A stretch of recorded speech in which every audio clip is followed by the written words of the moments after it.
maybe tie it 1-1 dahil papasok na tayo sa pangalawang dako ng ating Grand Finals, the second drafting phase of this series.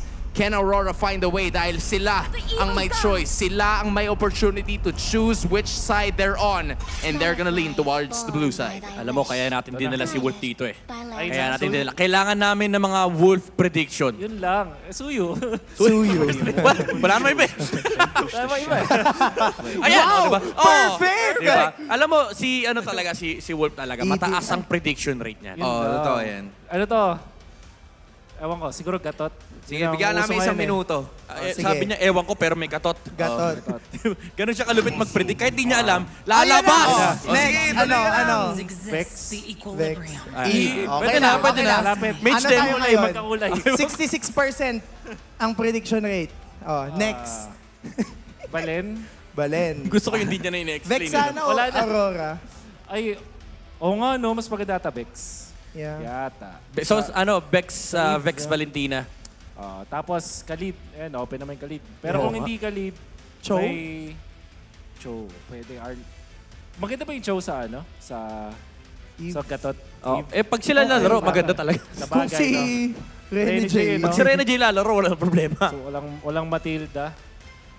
Siguro, Yun nga. Oo nga. Pero typically Claude din, no? Claude yung pinip... Ay! Kinuha yung... maganda yung Rapa sa Eve. Tsaka blinak din yung Alpha Rafaela, just in case. Pwede, para hindi makombo. Ang ganda. Kasi wala ka namang Matilda, no? Pero di ka na mag-alpha dito, nakaharit. Assassin ka na dito, haya siguro. Sa Malabo na yun. FNOPS. Or Nolan Julian. Parang naulit din to kahapon eh, no? Nung pinili yung Harith plus 1. I think either Alpha or Suyu. Palaging Hayabusa Tas yung answer. Oo nga, no? Pero mahirap maghaya pag may Rafa. Yeah, Yun lang. mahirap. So siguro, ano na lang. Other assassins. Nolan, siguro. Nolan Julian Ling. Julian, maganda, no? Yeah. Oo. Kaso may ipit sila, magbe-physical sila. Kasi Ayun na. mapaglunok. Nalabas na. Si Christopher Nolan. nga. And sakto. May physical assassin. Ayos. Ang kinagandahan dito, madali na yung buhay ng FNOP. Kasi XP tsaka room na lang yung nawawala dito sa Aurora. Although napakarami kasi nun. Pero konti lang yung mga heroes na yung mga flexible tsaka talagang digit sa Aurora. Actually, hindi na nga kailangan room kasi may Rafaela na eh. So XP na lang yung pwedeng puruhan dito. Yung Mage Matic na yan, parang Valentina ba na ata ito mula sa FNOP? Arlot yata ang ban. Arlot Khalid. Arlot pwede. Sa mga Eve, usually pang mga dive yung Aurora, nag-usong to eh. Kaso, I doubt na kakompo nila dun sa Suyo. Obvious. Oo nga naman.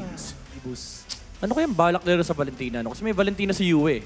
Either Val or I think Zask pwede rin.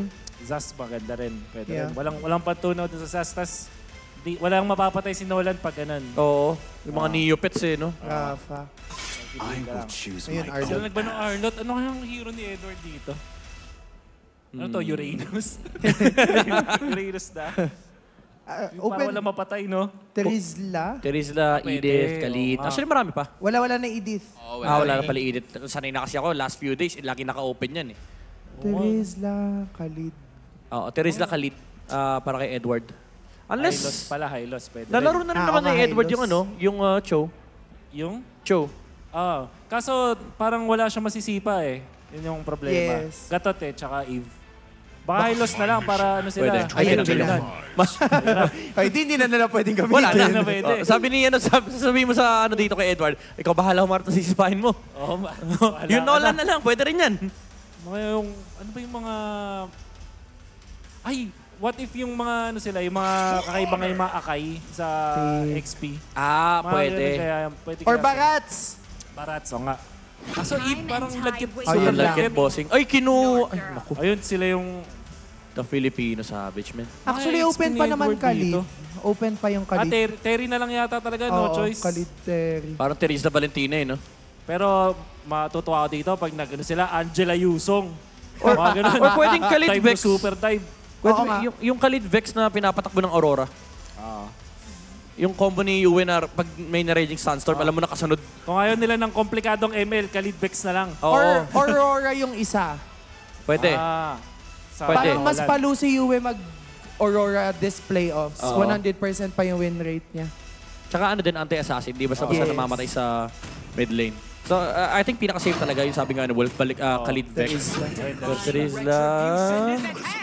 Terizla. Sino yun? Galit na galit sa Valentina. Valen pa rin. Binasic. Okay, hindi na pinahirapan ng buhay.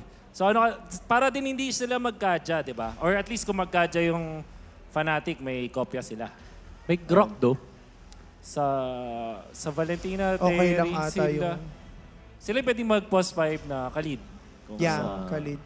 What if i-post 5 tong Gatot, no? Tapos kuha sila ng pang-order sa CC. Terizla. Oo, CC. Do you love me? Ay, sorry. Sige. NT lang, NT. Sige. 3 out of 10. Oo, 3 point, bigyan ka ng 3.1. May 0.1 naman. Okay, salamat. Tune na lang para wala nang ano. Oo nga, tune na lang. CC or Chu, no? Para yung... Huwag natin pahirapan sarili natin. Oo, padali lang natin ng ML, sabi ni Coach. Nagkadya. Franco pa rin. Franco Bea. Kahit may Valen at ano. Wala siyang baki. Ang mahirap yan pero sila na yan eh. Sila, malapit sila eh. Oo. Kumbaga, malupit mag-MLBB yung FNOP. Alam mo, marami nagsasabi dyan na parang umibang level na yung Fnatic Onyx. Iba na yung nilalaro nilang ML eh. Ano naman parang kaya naman i-execute, mahirap lang talaga on paper. Kasi ang daming mobility na pwede manggaling kay Domeng, kay Renegade, may yung Purified Dens, may Terizla, na pwede kumansel ng Bloody Hunt. Pero Madaming pang-cancel ng Bloody Hunt. kaya na nila yan. Sila na yan eh. Doon na lang talaga magkakaalaman. Kaya naman sila nandyan sa Grand Finals. Bakit? Sila na rin kasi yan eh. Looking at that Franco na ilalatag ni Brusco to go up against a combination of Auroras, Suyu, and Rafaela, magkaalaman na sa Game 2. Casters, pasok. At matapos nga makuha ng Fnatic Onyx ang pinakaunang panalo in this best of 7, malalaman na natin kung mapapatay ba ng Aurora MLBB ang score. Pasok na tayo sa ating Land of Dawn. Kung titignan natin ang early game, Shandel, may Franco tayong makikita. Baka may kaguluhan na maganap. Oh, it's either pumunta ka sa may gold lane or kaya mang agaw at mag-reset ng mga purple buff. Which by the way ay parang inattempt din dito ng side ng FNOP. So papilisan na to again ang pagdating doon sa rotation at paunahan din sa laning ng mga gold laners. Oh, at mukhang hindi nga tayo makakita ng mga hook so far sa mga buff, pero hindi tatama ang hook doon kay Yue. That could have been deadly kung tumama ang iron hook na yon, but right now, kalmado pa rin ang Land of Dawn. Isang minuto pa lang naman, magtaka tayo kung may suntukan agad na magaganap. Ay hindi ako magtataka. Silang dalawa yan eh. Ibang ML na nilalaro ng dalawang to eh. Pag nagkataon na may hook, for sure ay magkakasuntukan agad itong dalawang teams natin. Pero maingat din si Brusco. Parang nag-iba yung pattern niya, no? Oo. Kasi diba mostly ay talagang continuous lang ang kanyang rotation. Or probably nag-aantay na mga pwede ma-hook. Nag-aantay pa rin. Kakakape ko to eh. Kakakape. Parang tas nadaan pa ng mga matatamis na bagay. At right now, yung iron hook, no, medyo hindi pa naman nagko-connect. Pero tandaan natin, ang mga Franco, may ano yan eh, may pulso, parang mga 3-pointer lang yan. Pagka pumasok na yung pinakaunang iron hook, tuloy-tuloy na ang ating makikita. At mukhang muli, sinubukan na naman dito sa may bandang ibaba, but still, wala pa rin tayong nakikitang first blood. At mukhang nagkiklear na agad ng mid lane ang Aurora. Okay, nag-aabang na din si King Kong ng mga pokes. And balik tayo dun sa Franco dahil na-miss natin siya na makita. Meron namang ibang minsan na pagka hindi tumatama yung hook, parang ang tagal bago mapulsuhan. Or kaya parang yung play ay hindi nagiging ganun mabilis sa isang team. So again, tama yung sinabi mo dito no, na parang maingat lang talaga yung ating mga teams. At ramdam mo na, alam naman nila na nandyan yung isang player. Pero hindi na pinipilit yung play. At ngayon, mukhang pipilit na ng Aurora ang first turtle of the game. Nakatama ang iron hook sa isa. At kita natin na mayroong ginamit na real-world manipulation para dito kay Super Friends pero hindi aabot doon sa may turtle area. Kirk medyo mawala ng buhay at may real-world manipulation din dito si Yue gamit ang kanyang Valentina. Kirk, kamunti ka na! At ang side ng Aurora makakakuha dito ng turtle at Kirk mapapatay na dito ni Yue. First blood, first turtle, lahat mapupunta sa Aurora. Napakagandang simula para sa Aurora MLBB at mukhang mainit agad ang pagpasok dito nila Edward at pati na rin nila Yue. First blood, by the way, napunta dito sa Mage kaya naman pwede natin ma-expect na masaya talaga yung Valentina dito. Tsaka medyo kalmado yung plays nila dito. Parang inantay lang nila na gamitin muna ni Super Prince sa kanyang RWM. Ganun pala mag-Franco, no? Oo, parang Pipindutin mo muna yung shop. hihintayin mo muna. Ganun pala, no? Parang kailangan pagka mag-hook ka, ayan, Ayun, tingin ka muna.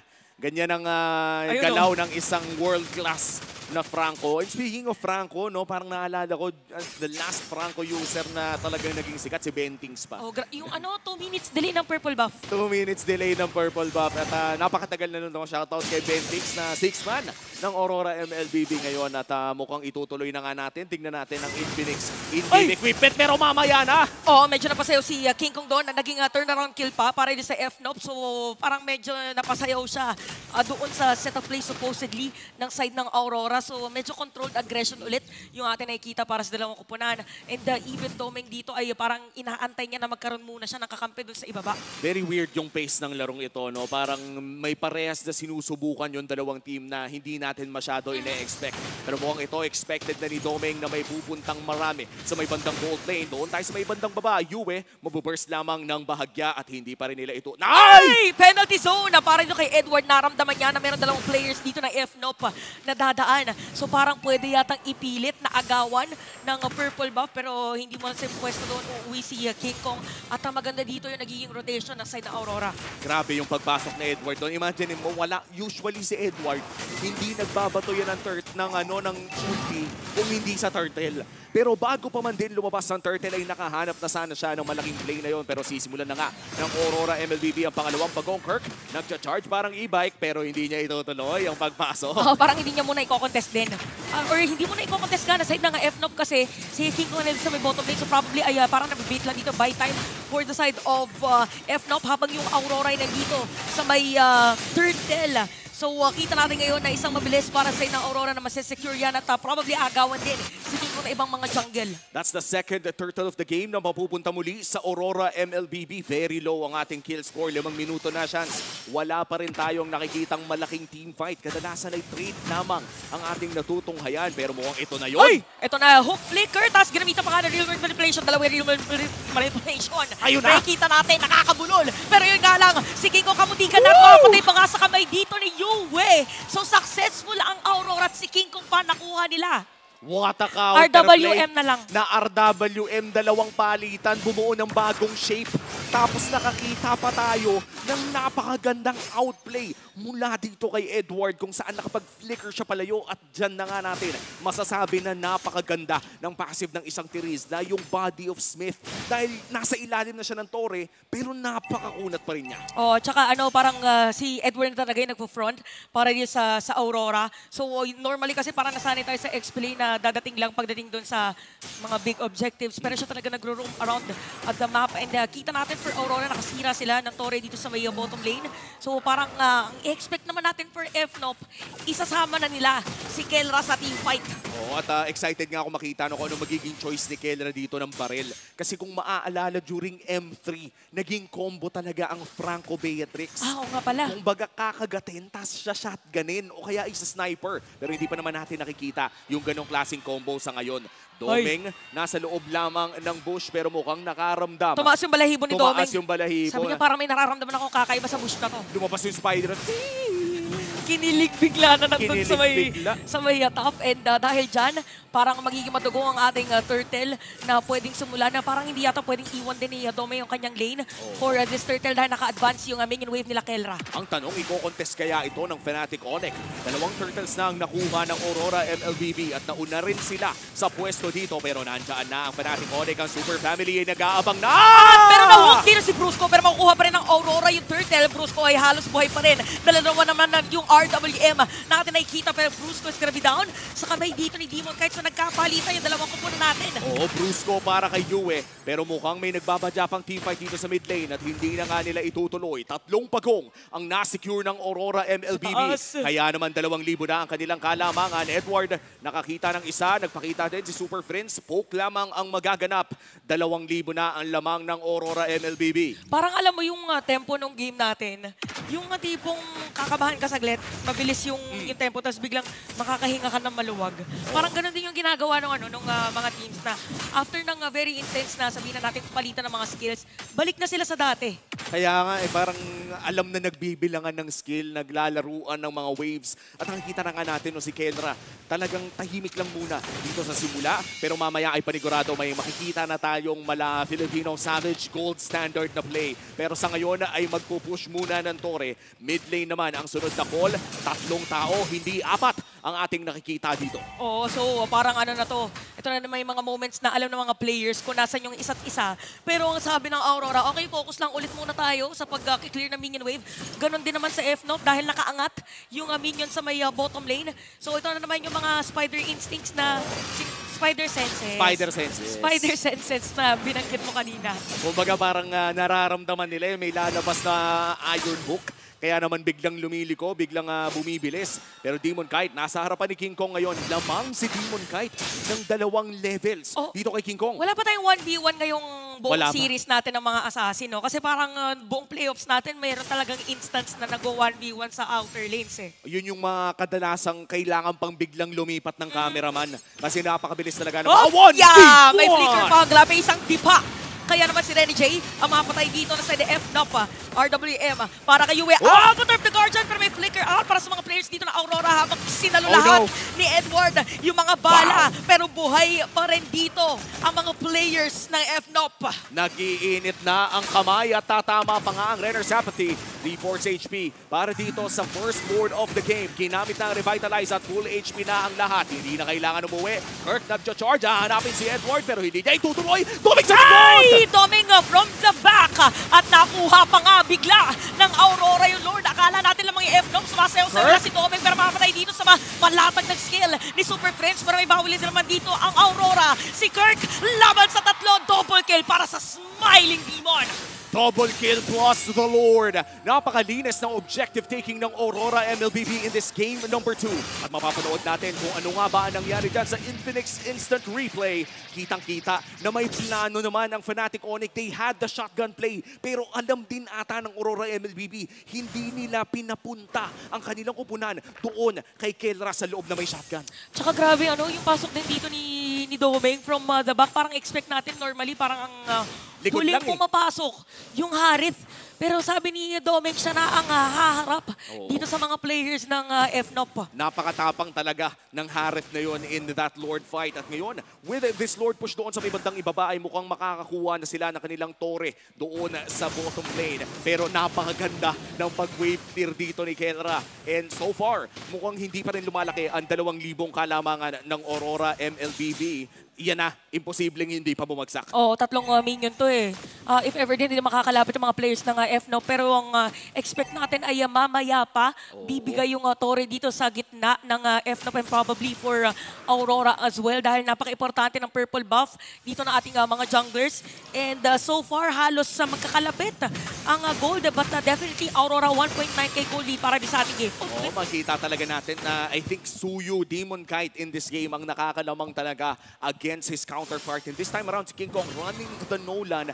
Mukhang kailangan talaga nilang bumili ng oras dito para magkaroon ng pantay na items at pantay na level ang mga junglers. Saktong-sakto din lang, 1 minuto pa bago lumabas ang second Lord of the game. That will be a Luminous Lord already sapagkat lagpas na ng 12 minutes the moment na lumabas ang Lord na yon. Yung mga gantong game pa naman din, at meron kang Franco, parang mapapaisip ka rin sa Aurora kung lagi ba tayong magdadive against them para hindi magkaroon ng chance na kumapa si Brusco. Kasi diba so far, pag nasa bush sila, meron at meron na nakukuha dito si Brusco. So pwede siguro na ang play nila, okay, sige, lahat na, pwede natin talunan, parang diretso ka na. Edward, anytime, kung may penalty zone, go. Napakaingat nga nila maglakad din, no?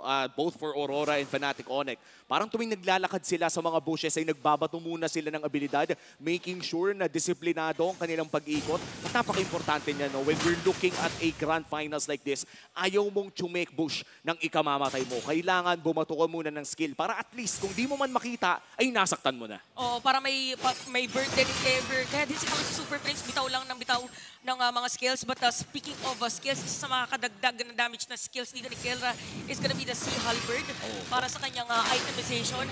Pwede magkasalubungan to eh. Parang pwede mag-flicker anytime flicker, tas kagad para kay Brusco. Pero ganun din naman para dito sa Aurora. Again, sinabi natin, paunahan lagi sa posisyon ang nagiging batayan. Paunahan talaga sa posisyon, especially around this Lord area. Aurora ang mauuna at mukhang magbabato na nga ng skills dito sa Super Prince. Kirk looking for the taunt pero mukhang hindi niya itutuloy. Mauna si Edward. Here comes the real world manipulation. Dalawang real world manipulation natin nakita after the Guardian. Walang tatamaan muna at mare-reset yung team fight na sinimulan. Bang! The combo ni Super Prince at ni Kelra. Si Rene J ay wala sa team fight. Pwedeng pumusisyon ngayon ng FNOP. Binigla ang Hitman Sakit. doon with the Renner's apathy. At mukhang dahil dyan, itutuloy na nga ng Fnatic Onyx ang Lord na ito. Half HP, King Kong nandoon na sa may Lord Pit. At mukhang ko-contest pa rin ang Aurora MLBB. Demon Kite, pumapasok na in the vicinity pero si Kirk ay tumidepensa pa rin. At medyo walang damage dito. Oh! May damage pala! Ang sakit ni Kelra pero si Bruce Wow! na. Pero si Demon Kite pa rin ang makakakuha ng Lord sa harap ng mga players ng FNOP. Napakagandang Lord Steal mula kay Demon Kite. Grabe ang objectives ng Aurora MLBB in this game. 3 Turtles, 2 Lords. At mukhang itutuloy pa nga nila ang pag-push. Malaking chance na makakuha na sila ng inhibitor turret dito. Dito super evident yung binanggit mo ng isang araw na pag sisulo talaga, sobrang sakit ng damage or if not, parang siya yung damage version ng isang Fredrin Oo. na mataas yung chance na ikaw yung makapag-secure ng objective kaya talaga nakakapitalize dito ng Aurora. Kaya nga laging pina-first pick na rin ngayon kapag nasa blue side ka. Ito yung bukod tanging jungler na kaya talagang lagpasan kapag pinagsabay-sabay pa yung retry. Lahat ng mga current junglers natin na napakasakit sa pag-re-retry. Pero in Ito terms of yata. 1v1, mukhang Ito na yata yung inantay pantay natin. to. Ito na yata ang... Hindi. Ano muna, kalmado muna, Alin. Oo, Pero pero si Lord sa bottom lane eh. grabe, hindi pa rin tumama. Hindi pa rin dumamba doon sa may bandang ibaba. Kaya naman hindi pa sila makakakuha ng... Iyay! Ay! Meron na Bloody Hunt! At saktong-sakto si Doming Payo ka na naman Wow! after Guardian. Dalawang tatamaan. Flicker out sa mga players dito na Aurora. Meron pang revitalize para kay Kirk. At habulin ba nila Demon ang Kite? mga players? Si Demon Kite ay nandito at aalis na rin. Ito na yung sinasabi nating walking win condition eh. Ang win condition ng Fnatic Onyx, naglalakad yung Franco. Kapag nakakuha siya ng high priority target katulad na lamang ni Doming, ganun lang ang pwede nilang gawin. Oh, tsaka yung yung ginawa din ni Kelra, sinira niya yung Torres sa gitna. Oh, Kahit wala silang minion pa nung time na yun. So yun yung strength din nung lineup dito ng FNOP pagdating dun sa mga pagpupush ng objectives against Aurora. and yung Beatrix, no, alam na natin na kapag naka-rocket launcher o kaya yung Renner, ay talagang napakabilis din itong mag-push at gamit na gamit ito sa kupunan ng Fnatic Onyx at naging even na nga ang ating laro. Lamang ang Fnatic Onyx ng 300 matapos makalamang ng Aurora MLBB ng 2,000 for a long period of time. Around 8 minutes nilang hinawakan ang gold lead na yun at ngayon Fnatic Onyx na ang may hawak nito. So for Fnatic Onyx Philippines, parang gusto nang i-replicate yung nangyari kanina at nakikita na natin yung sanib-sanib puwersa ng lineup ng Aurora. Kasi siguro sabi nila dito, if ever man na merong mahatak,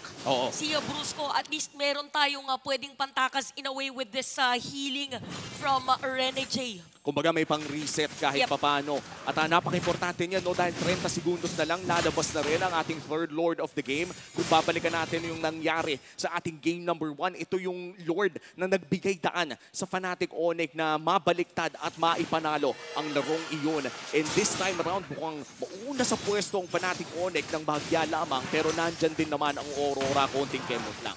And for this purple buff, ayan kahit yung Aurora ay sama-sama na talaga sila, middle lane ay parang gusto nilang kuhanin anytime, pero nandito mga players ng FNOP.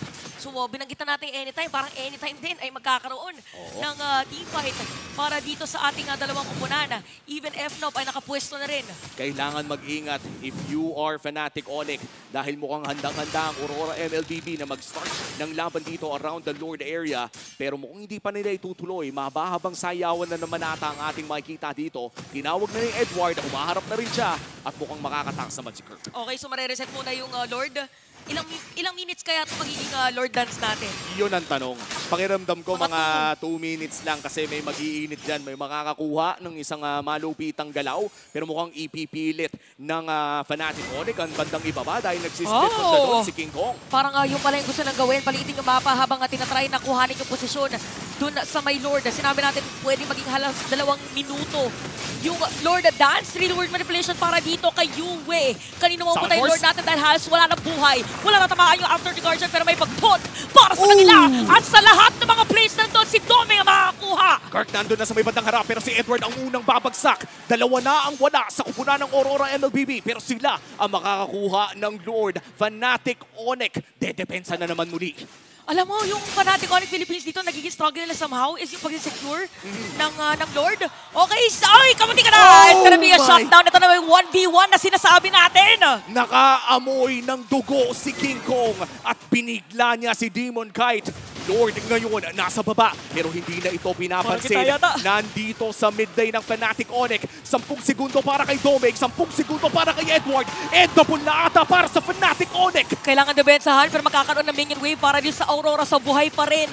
Ang Aurora, inaantay ilang mga players pero makakasira na naman ng Torres sa itaas ang FNOP. What a call coming in from Fnatic Onyx. Avatar of Guardian, nagamit na rin. At ayan na nga, buhay ang kupunan ng Fnatic Onyx at nakuha pa nga nila ang 2 inhibitor turret. Biruin mo, Aurora ang naka-Lord, Fnatic ang naka-Tore. Sobrang parang ang intense nung laban natin in a way, pero ramdam mo na kalmado sila. Yung parang alam nila na pag ito yung ginawa nila, ito yung magiging outcome, kaya hindi nila pinipilit. So we can say that for FNOP din dito, alam nila yung capacity nung line-up or hero composition ng Aurora. Oo, parang kita din nila na ito yung laruan talaga ng Aurora. Especially if you put the Rafaela dito kay Rene J. Ito talaga yung gusto nilang gawin. The group up, yung pag-o-objectives ng sabay-sabay. At makikita natin paminsan-minsan ay lumalayo ng konti si Demon Kite. But still, that is a very classic way to play a Rafaela composition. Kaya naman ang Fnatic Onyx, with this Franco, medyo naguguluhan ngayon ang Aurora. Kasi pag nagdikit-dikit kayo, high chances na may isa sa inyong mahihila. Kaya yung, yung mga ganyang bushes ay talagang face check na rin ng side ng Aurora para alam nila na kung mayroon bang kadena na biglang ilalatag dito si Brusco. Kasi mayroon pang flicker. So far, parang hindi natin nakikita yung flicker Bloody Hunt. Nakikita natin is yung hook, flicker, Bloody Hunt. Parang kadalasan may mga tinatawag silang para surement na flicker Bloody Hunt. Pero sa ngayon, ang nakikita talaga natin, as you said, Chantel, yung hook na patalikod na flicker para dalin sa mga kakampi. So far, hindi pa natin nakikita yung parang sabihin na lang natin lahat ng pwedeng possible combos para dito sa Franco. But still, sa tingin ko, tiwala siya sa sarili niyang Iron Hook eh. May mga magsasabi sa yung Franco May na nag-flicker Bloody Hunt lang sila kapag either game-winning play na o ganito. Ayan na naman yung sinasabi natin. This time around, hindi ginamit yung flicker pero makakatakas pa rin si Edward. Pero wala yung flicker niya para dun sa next Lord na pwedeng simulan anytime. At napaka-importante niyan if you're running the Tirizla dahil yan lang ang magpapahaba ng range ng iyong penalty zone. Yes, respectable naman ang haba ng casting range ng penalty zone ng ultimate ng isang Tirizla. Pero hindi ito yung nakakabigla.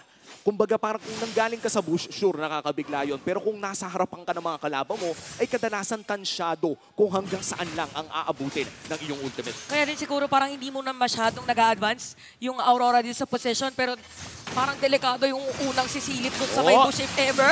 Okay, walang tatamaan si Brusco habang merong pag-poke para dito kay King Kong, i-reset ba yung Lord? Yan yung pinakatanong. Kasi parang si Doming ay yun ang kanyang pinaka-target. Nakangat yung minion wave sa may bottom lane. May nilabol. Yue is down at nahanap na nga. At mapatay na rin dito si Rene J habang si King Kong. Hindi pala jungle yung pina-farm. Yung base pala ng Aurora. 2-0 para sa Fnatic Onyx Philippines. You cannot spell Fnatic Onyx without iconic.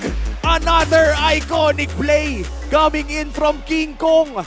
Hindi Lord ang hanap, boy. Base ang gusto. Hindi na daw kailangan retrihin kasi yung base, pag nag-retry daw kasi medyo iisipin pa niya kung tama ba yung timing niya. At tamang-tama na rin ang timing dito dahil makakausap na natin at makakapanayam ang mga tropa sa Infinix Game Tambayan. Another game! Another turnaround, another comeback para sa Fnatic Onyx Philippines, and this time they did it in backdoor fashion. Grabe yung ginawa doon ni King Kong, yung ganong klase ng movement ay isa sa mga dahilan kung bakit natin mako-consider na sobrang laking bagay kapag maganda yung control mo sa minion wave. Kaya nga, ang ating magiging MVP ay si Super Friends. And pagpasok pa lang natin ng playoffs, bakit? Men, bihira lang umiti yun si Super Oo Prince. nga. Tapos may double thumbs up pa. Ganun siya kakumpiyansa, ganun ka-confident. Super Friends heading into this finals. Pagpasok pa lang natin sa playoffs, sinabi ko na, Super Friends is one of the most underrated yet most consistent mid laners right now in this season. His positioning in this Eve, yun yung mga crucial. And kanina, kausap ko si Wolf, minsan, ang hirap talaga, no? Kasi, ang lakas nyo na as a team, tapos pumapabor pa yung ML sa inyo. There was a time, eto yung sinasabi ko, si Brusco sa lahat ng taong pwedeng matamaan ng Iron Hook, si Doming pa talaga. Yes, for the majority of times, it was Aurora MLBB that was able to secure most of the Lords. In fact, sa lahat yata ng mga Lord takes sila yung nakakuha nun. Pero, every single time na mag-up yung Lord nila for the 4 Lords that they've had, laging may bawas sa kanila. Okay, Auntie, I need you to answer this question. Kasi during the draft, na-mention ni Wolf na parang ang hirap gumamit ng Franco in this kind of composition. Why is it so? And what made Fnatic Onyx Philippines get this victory in spite of those hardships sa draft? Okay, binanggit ni Wolf na mahirap pag Franco kasi maligot yung Harith. Meron ding parang pang-cancel yung Valentina, yung Terizla, as well as yung Rafaela. However, for Fnatic Onyx Philippines, ang dahilan kung bakit sila nagkaroon ng victory in this specific matchup ay yung fact na isolated lagi yung mga nahuhook dito ni Brusco. And ang ganda ng pinapakita ng lahat ng mga miyembro ng Super Family. Every single time, Super Friends ay hindi naaabot ng mga miyembro ng Aurora MLBB. Kaya kapag nagkakaroon ng clash, kapag nagkakaroon ng skirmish, na ma-maximize niya yung damage ng real-world manipulation. And hindi man natin nakikita na parang flawless yung Iron Hook performance coming from Brusco. At the end of the day, yung isang hook na nagawa niya against Doming was more than enough for Fnatic Onyx to regain the momentum na nakuha sa kanila ng Aurora MLBB earlier on into the match. Kaya nga kahit nakakuha at naka-early dito, ang Aurora MLBB, mas malaki yung control sa mapa ng Fnatic Onyx Philippines. Kasi again, kahit sila yung nakakakuha ng Lord, Fnatic Onyx yung nakakakuha ng isa, dalawang trade against them, nakakakuha ng trade in terms of the turrets, tapos nababurst down agad nila yung Lord bago pa lumalim sa mapa nila. They were having such a hard time trying to find out first kung nasaan si Brusco. I mean, you have Renegade at this point, right? To give out the vision and information. And yun naman yung ginagawa niya for the entirety of this game. Talagang hinahanap niya yung karamihan sa mga members ng Fnatic Onyx Philippines. Pero there's something about the rotation of FNOP in this series. We've seen them parang going all the way back na talagang umiikot sila ng sagad to find that right positioning. And I feel like at that moment, yun yung nag-pave ng way para kay King Kong natapusin yung laban since they were all in the middle of that Lord fight. It was King Kong's turn to get that game number 2. We're gonna take a bit more of that from